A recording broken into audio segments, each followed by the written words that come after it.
The Miz is so legit. 12 strikeouts over 6 innings, 1 earned run in a win over the Dodgers. Ohtani got to him, but that's all, folks. He's got a 2.81 ERA, AJ. He is dealing, and it's not just the confidence, it's the command. All I remember reading about with Jacob Misiorowski for years is how they're super concerned about him consistently finding the zone and working the corners, and that's all I'm seeing from him. So he has clearly figured it out. There were labels on him that he might end up as a reliever, a dominant high leverage guy, which you totally could see, but you'd rather take what you're seeing now.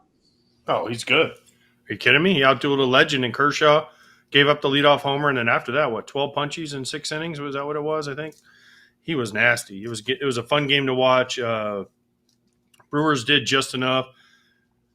Offensively, their bullpen got a little shaky at some points, but listen, Miz was real. Miz is real. If he throws it over the plate, he had the one clunker against the Mets where they jumped him early and jumped on his fastball early. But other than that, this guy's been really good, man. This kid's been good, and I'm happy to see it because on Team Poland, he's going to be the ace.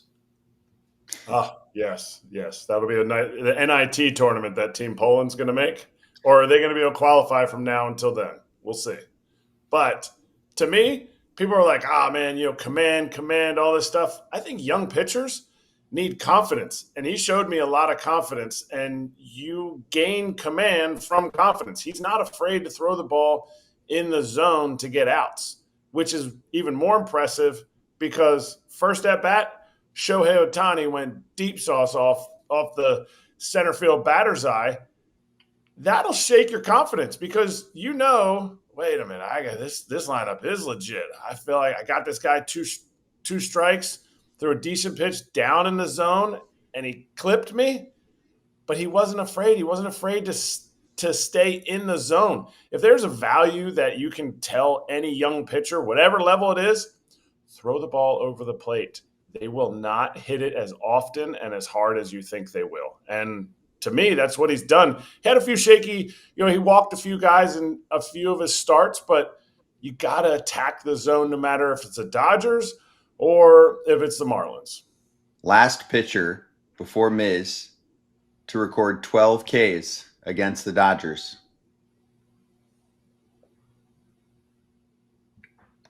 Corbin Burns. I'll give you a hint. He's currently on the Dodgers. Clayton Kershaw. Blake Snell. Shohei Ohtani. Cool, right? Yeah. That's cool.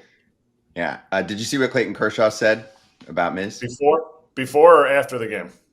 Or both? Oh, were there different quotes? He didn't know who he was.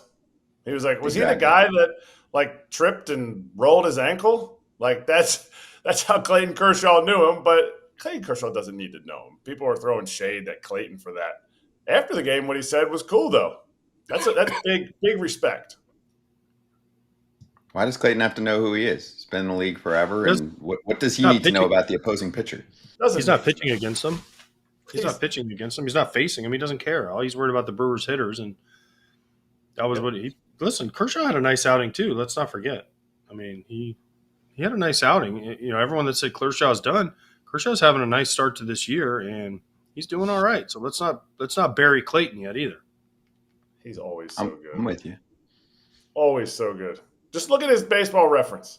There's no blips on the radar. It's unbelievable. And people are like, playoff. Save it. Where are we at on the Brewers right now? Being that Miz is pitching like a 1. And Freddie Peralta's having a great season. He'll be at the All-Star game. I don't know if they have enough offense to catch the Cubs, but they got a shot to make the playoffs for sure. They're definitely going to probably be in the playoffs, but I don't know if they're going to catch the Cubs just because I don't think their offense is good enough, honestly. Now, they're going to have to make some moves and maybe find a bat or two, and if they do that, we'll see. But right now, I don't think their offense – their pitching has always been a strength, and Murph and those guys figure it out. Matt Arnold and Miz, if he keeps doing this, and Freddie P, they're going to be a tough out because if you go into a 3-game series, a wild card series, and you get Peralta, Miz, and then whoever the heck Woody, Big Woo's back, and he's pitching good, Woodruff, that's a pretty tough threesome to deal with in a short series.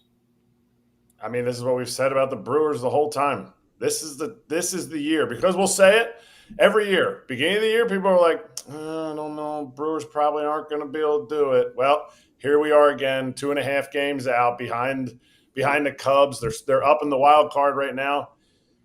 Matt Arnold, don't let this be another another trade deadline where you don't go and get offense.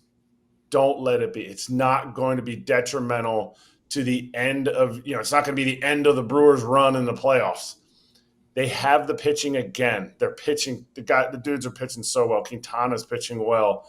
The Miz is going to, it's be a lot of nerves pitching in the playoffs, but you can't have another 3 and out, another 2 and out. You got to make a deep run in the playoffs when you have this type of pitching. And with Rhys Hoskins going down,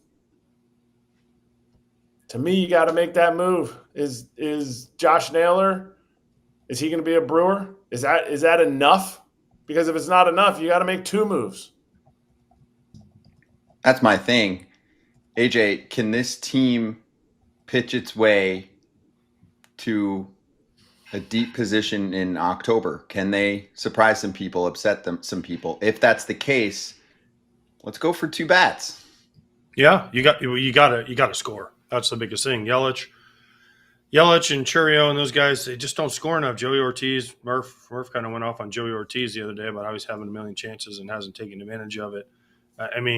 You got to find some offense somewhere, whether that's Andrew Vaughn you're not counting on, Hoskins coming back. You just need to find some offense. 3 runs against some of the better teams isn't going to get it done most of the time, especially in the postseason. So you've got to find some offense. I don't know where or who they could trade, but they got to do it. There are going to be plenty of upgradable bat opportunities for them if they're going that route. Yeah, agreed. But who? Where do they go? Third base? Who do they go get at third base? Ryan First McMahon. base?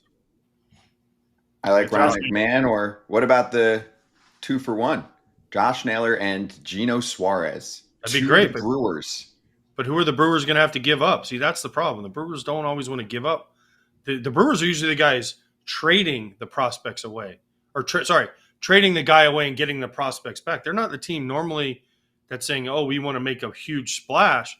So in order to get Suarez and Naylor, they're going to have to give up some prospects, and the Brewers don't normally do that. This would be something interesting to see how it goes. They need to do that, and both of those players are free agents after this season, so it could be much worse, AJ. The asking price will be decent, but it's not going to be an asking price like you're getting a Juan Soto or, even going a little lower than that, somebody that has multiple years of team control. These are 2 rentals. Yeah, agreed, but still, they got to give up somebody, and the Brewers don't normally do that. They try to buy low and hope for the big win, right? I.e., Frankie Montas, whoever else you want to talk about. By the way, sorry about my steamer in the background. But yeah, they try to get the high upside rental guys that can come in for 2 or 3 months. They can fix and get them right. Hey, let's do a little player spotlight thanks to Arena Club. AJ, give me a player this season that you think is underrated and you might want to try and grab his card.